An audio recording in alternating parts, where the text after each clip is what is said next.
Hey guys, welcome back to Top 10 Nerd. I'm Ron Mackenzie LaFurgy. Venom was one of Spider-Man's most popular villains. Then he was Spidey's teammate, then his villain, then they kind of got along a little bit. Then he was in space. Look, what I'm saying is, Venom has quite the history in Marvel Comics. While most people tend to root for Spider-Man when the two come face to face, there are certain advantages that Venom has over the web-slinger. So let's talk about them. Here are the top 10 things Venom can do that Spider-Man can't.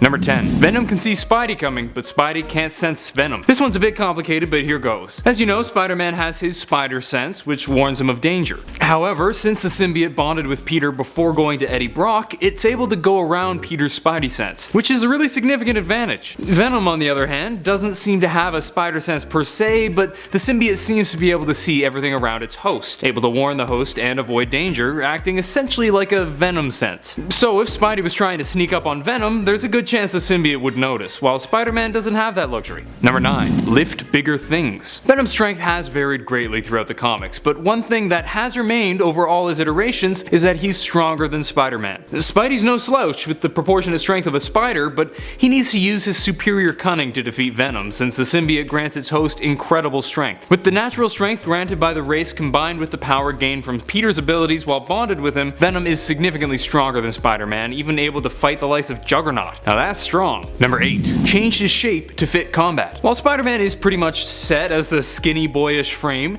Venom has the ability to change his shape to fit his needs. Whether he's giving himself long, sharp claws or increasing his size to gain strength, the guy has quite a few options. Plus, even though he generally chose not to, he could even create weapons out of his hands, similar to how Carnage tends to. This malleable shape has given him quite an advantage over his adversaries over the years, and it's a pretty awesome ability that he's using more and more in modern comics. But this isn't the only use of the symbiote's shapeshifting ability. Number 7. Turn invisible. That's right, Spidey, you're gonna have to up your game. Not only can the suit change its shape to fight, it can even change to match whatever it is near. This means that Venom can stand against a wall and blend in with his surroundings, making him effectively invisible to onlookers. Since Spider-Man can't sense Venom with his spider sense, this is one power that Venom can use to get the jump on the web-slinger. This ability also allows the symbiote to take the form of normal clothes, so its host can walk around as normal with the symbiote always secretly in tow. So it could be invisible, or it could be in the form of clothes. He could be anywhere.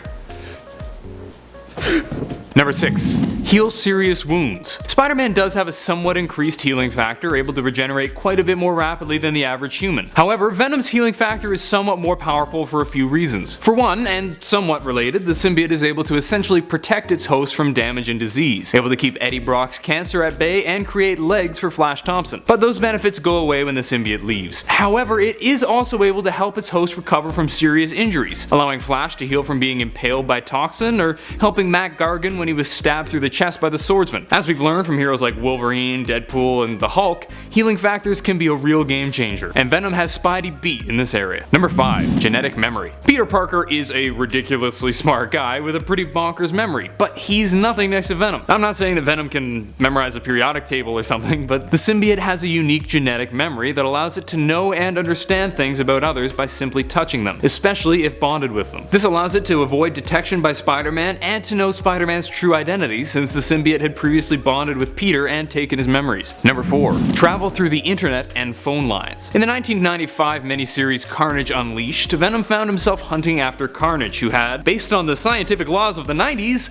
uploaded himself to the internet. So of course, Venom uploaded himself too, traveling through the wires to battle Carnage on the big screen. He's also used this ability to travel through the phone wires to bond with Eddie Brock's ex-wife, Anna Weying, and break her out of prison. It's a pretty ridiculous and unrealistic power, but hey, it's a slimy alien that attaches to people and turns them into a monster. I'm kind of fine suspending disbelief just a hair more. Number 3. Reproduce asexually. While Spider-Man has reproduced the good old-fashioned way and has had a number of clones made, he's never reproduced asexually. Although as a teenage male, I'm sure he's spent more than enough time trying. But Venom can and has quite a few times, mostly against his will. It seems that the symbiotes are born with a number of seeds inside them, one of which will grow to become a viable offspring. We first learned of this when he accidentally created Carnage Carnage, who ended up being one of Venom's greatest villains. Kids these days, you know, no respect, I tell you, no respect. He also had a number of offspring by artificial means with various cloning and seed extraction methods. The dude's quite the baby daddy. Number 2. Create webbing internally. Move over, Tobey Maguire. The real Spider-Man doesn't create webs as part of his powers. Most versions of Spider-Man rely on web shooters, with cartridges of pressurized web fluid providing the material. Venom, on the other hand, produces his own webbing from the symbiote itself. This has advantages and disadvantages. On the plus side, it means you're not reliant on technology, and in most cases you just won't have to worry about running out. However, he does have a finite supply, and Spider-Man has taken advantage of this, tricking Venom into using all his webbing, thus weakening him considerably. Number 1. Access the KLYNTAR hive mind. Unsurprisingly, Spider-Man does not have the ability to communicate with the hive mind of the KLYNTAR, the race to which the Venom symbiote belonged. Hell, for a long time, not even Venom could do this due to his corruption. However, soon after he was cleansed when he was with Flash Thompson,